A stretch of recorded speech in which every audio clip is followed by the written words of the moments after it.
55 years ago in Opelousas, Louisiana, an 18-year-old girl named Mona Ray Gilchrist, she is just about to graduate school from the Academy of Immaculate Conception. It's a Catholic school that was founded in 1856. So in May of that year, 1969, Mona is done with school. Now she has to venture off into the world and find her way. She was your prototypical Louisiana teenager. She was in a Girl Scout troop out here, troop number 15, and she had participated in some plays at the Opelousas Little Theater. Now she's gonna want to go to college, but she's gonna have to save some money up. At the time that she was going to school, she was working at an architectural firm. However, it was only a part-time job. She's gonna have to find full-time employment. So one day she's reading the newspaper here in Opelousas and she sees this ad right here. A barmaid is wanted at the Rebel Lounge over out on Airport Road. So she heads over there, applies for the job, and she's hired. She worked there only for about 2 weeks. December 24th, 1969, it's Christmas Eve here in Opelousas. That particular evening, it's pretty cold, at least for Louisiana. It's about 42, 43 degrees, and it's been raining practically the entire early afternoon going into the evening. And at the Rebel Lounge, it is completely silent. There's nobody in there except the 4 girls that were working that night, including 29-year-old Beverly Marks and 18-year-old Mona Ray Gilchrist. So they're just sitting around the bar talking, and they hear the sound of a car pulling into the driveway of the Rebel Lounge. They can hear the tires turning against the gravel. Now they can't see what the car looks like because the glare from the headlights are going through the window, so they can't tell what kind of vehicle it is. They hear the car door open up, and the door opens to the bar, and 2 guys come in. One guy's dressed regularly, a little husky dude with blonde hair, and they notice that the other guy, kind of a shorter, thin man, he's wearing army fatigues. So they're guessing he must be a soldier from a nearby base or what have you. The guy wearing army fatigues, he starts heading towards the bathroom, and he tells the other guy, "Hey, order me a beer." So the guy sits at the table and he says, "All right, let me get 2 beers." So one of the girls starts getting the guy's drinks together. About 3 minutes later, the guy in the army fatigues, he comes out of the bathroom and immediately starts walking towards the bar. Looks like he's probably gonna order some food or something like that. But instead, this guy continues to walk, and he comes from around the bar. Just as one of the girls was asking him, like, what are you doing behind the bar? He pulls out this huge knife and grabs Beverly. And he just grabs her by the shirt and brings her towards him, and she freaking screams and she just breaks away from him. As soon as she does that, the other girl starts screaming. He immediately sets his sights on Mona.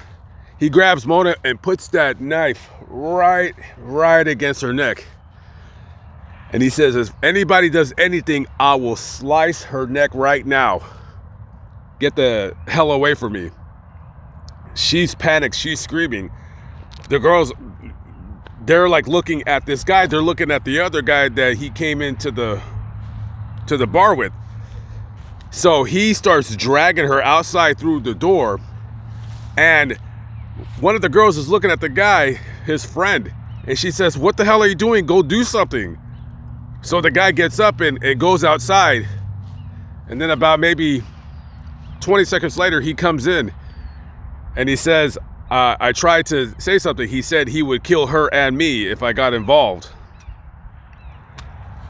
So they hear the squealing of the tires of that car as it peels out of that driveway out into the empty night. Immediately, the girls call the St. Landry's Parish Sheriff's Office, and they tell them what happened. 2 deputies are sent over to the Rebel Lounge, and they start taking witness statements. One deputy is talking to the girls, asking them what the description of the guy was. And just like I told you, they told them the same thing. He was about 5'7", 5'8", kind of short, thin, almost frail looking. He had dark hair and a mustache. Okay, well, what kind of car was he driving? We couldn't really tell because we couldn't see through the window. As one deputy is talking to the girls, the other deputy goes up to this guy and he goes, "Who the hell's your friend?" And he goes, I don't know him. I don't know his name." And the deputy says, "What the hell do you mean you don't know his name? You came in here with him." And he says, "I swear to God, I don't know who that guy is. I was hitchhiking just a little bit north of the city limits and he came and he picked me up." And he says, "Well, where'd you come from?" And he says, "Well, I was visiting my family in Alexandria and I was hitchhiking on my way back to New Orleans." And the deputy asked him, "What's your name?" He says, "My name's Frank Galen." He writes down his name, and so he's telling him, "This guy just picked you up hitchhiking. You don't know him. You've never seen him ever." He says, "I don't know that guy. When I got into his vehicle, we were driving, and all he kept talking about was he was having problems with his ex-wife, and he was driving super fast. This guy was doing like 100 miles an hour. I thought I was gonna die. And all he kept doing was just kind of like rambling to himself about his ex-wife and about his marital problems."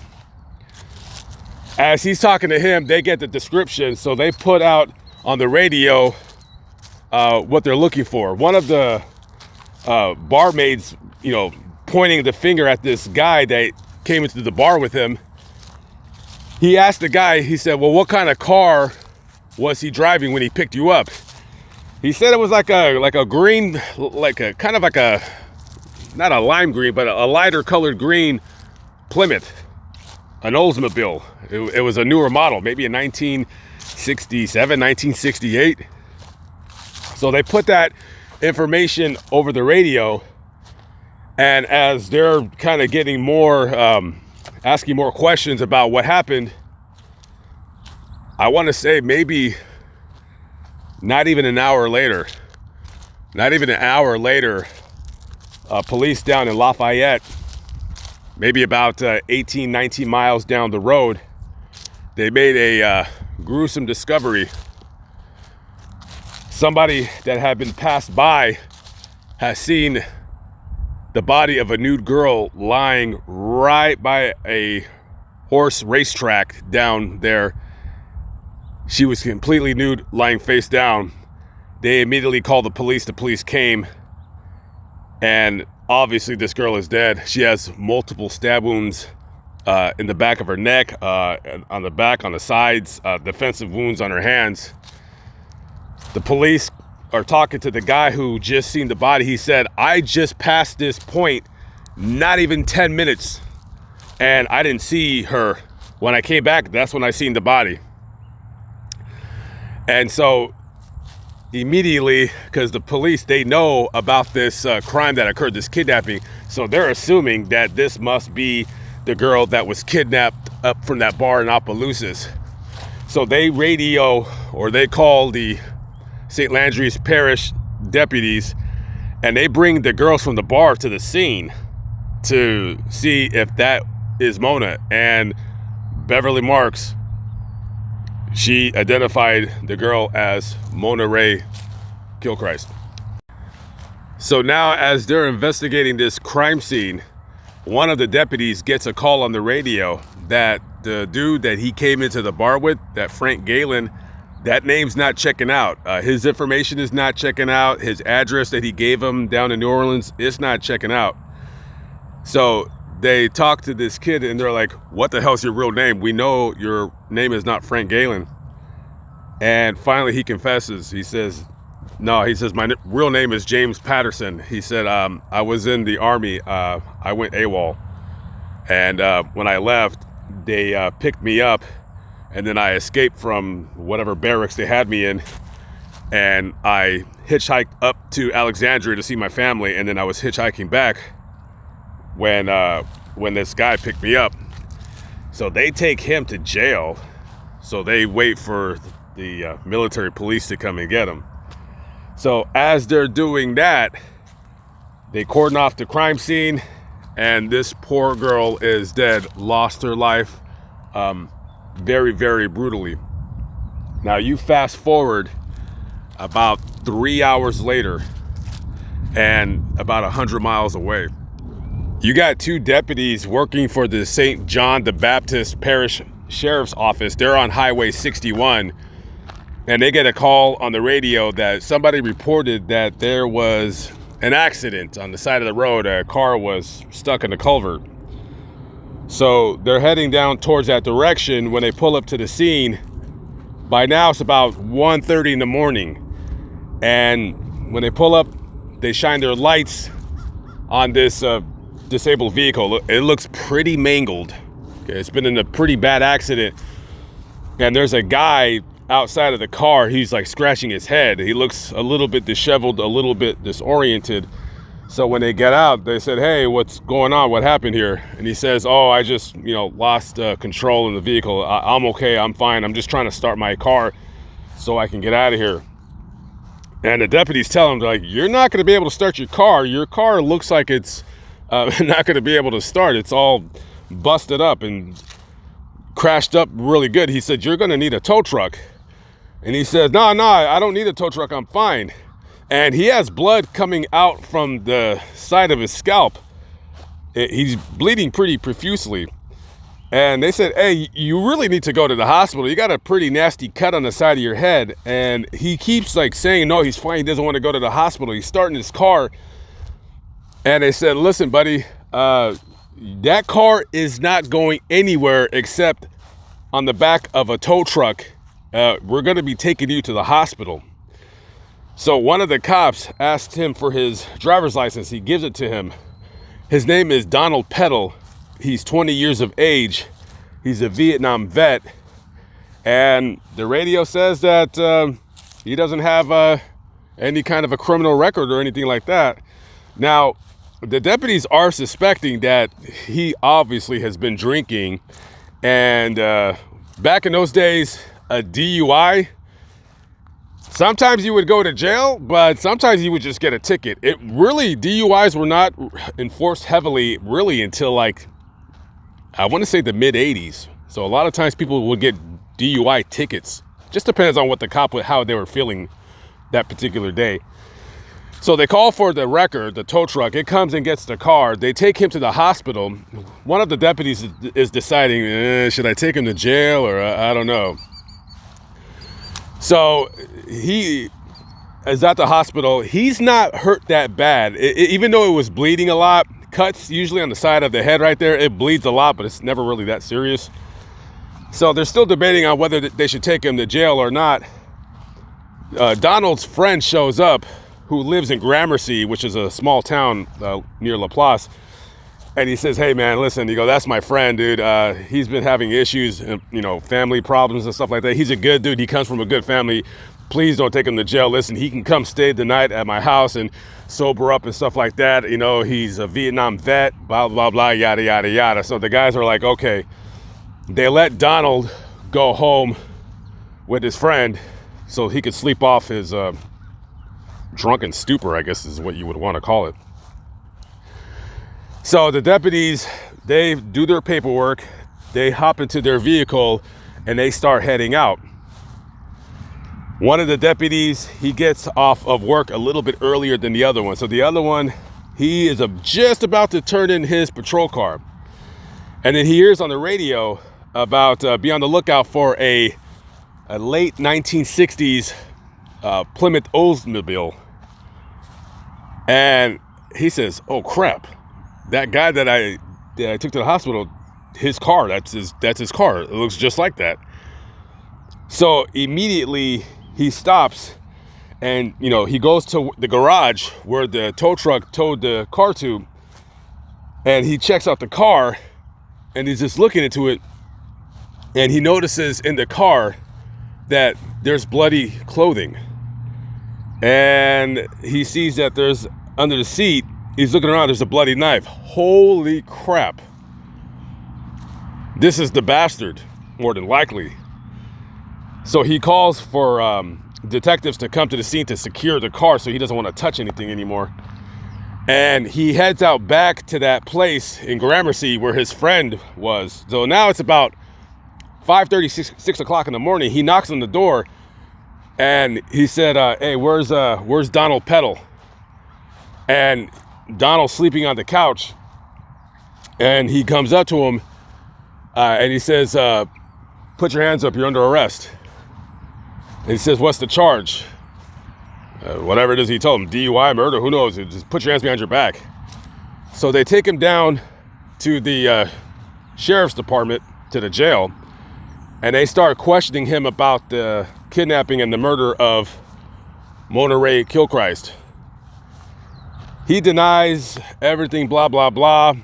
They do the perp walk, or, you know, the photo lineup with other people in the jail. They have the witnesses to the event come in, and they all point the finger at Donald Peddle. So he is officially charged with the kidnap and murder of Mona Ray Kilchrist. She ended up, when they did an autopsy on her, she had been stabbed 28 times. So he's arrested and charged with the crime. Now, however, this guy has some serious mental issues. Even a couple of his friends says, hey, this guy, he's an intelligent guy, but he's unstable, is basically what they would call him. So before he goes to trial for her murder, they send him out to a psych hospital somewhere in East Louisiana. So he wouldn't stay there too long, because him and another inmate, they ended up escaping from this hospital. Or as the term in this newspaper clip, they eloped.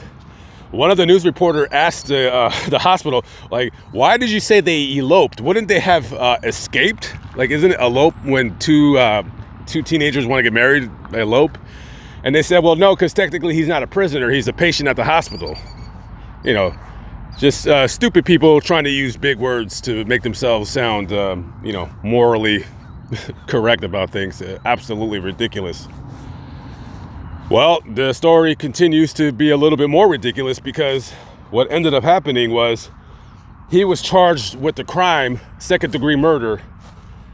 Second-degree murder in Louisiana is basically first-degree murder. They just have a different meaning to it versus a first-degree murder. First-degree murder in Louisiana is when you try to kill more than one person. Second-degree murder is basically first-degree murder. So they're wanting to charge him with the second-degree murder. However, there's a problem. And what is that problem? I tell you the honest-to-God truth, I really don't know why. They ended up charging him with manslaughter. I don't know why. The only thing I could think of is they were worried that he would get off with a insanity defense. That's the only thing I can think of. And so they ended up going to trial. They convict him of manslaughter. This guy gets 21 years in prison, right? And so now, like, you know, people are upset because this guy kidnapped, raped and killed this poor girl. And then now he's gonna only do 21 years in prison. So they send him up to Angola State Prison, and he sits there. So rather than just have him do the 21 years or whatever time off of 21 years he would do and then get out, they decide to charge him also with attempted murder of when he grabbed Beverly Marks. So he goes through another trial, and he's found guilty of that crime as well. In that sentencing, he's facing 1 to 20 years. He ends up getting 7 years on that charge to run consecutive with the other. So basically, he's doing 28 years in prison because this guy's a freaking lunatic nutcase. So they send him back to Angola. So by this time now, it's like 1971, and he's already been in prison for like about 2 years or so. I'm not sure exactly when he got out, but he eventually got out, went back to the New Orleans Metairie area, and I want to say he ended up dying about December 30th or so, the end of December of 2003. Poor girl, just working a regular job, trying to save money, trying to be an adult, and she was brutally murdered by a sick bastard. And sadly, him having a knife, nobody was there at the bar. Nobody wanted to take charge to try to stop this guy. This is the final resting place of Mona Ray Kilchrist.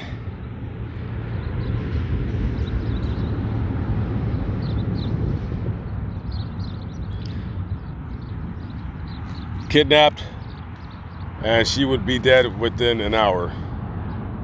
And she's buried alongside her father, Raymond Kilchrist.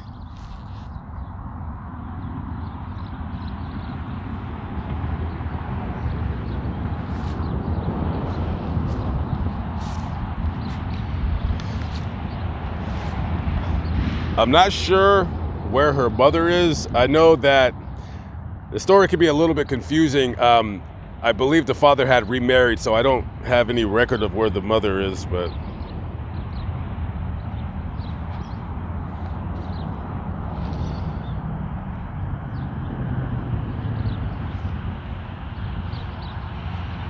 all right, guys, I am out of here. Cruelty in Cajun country.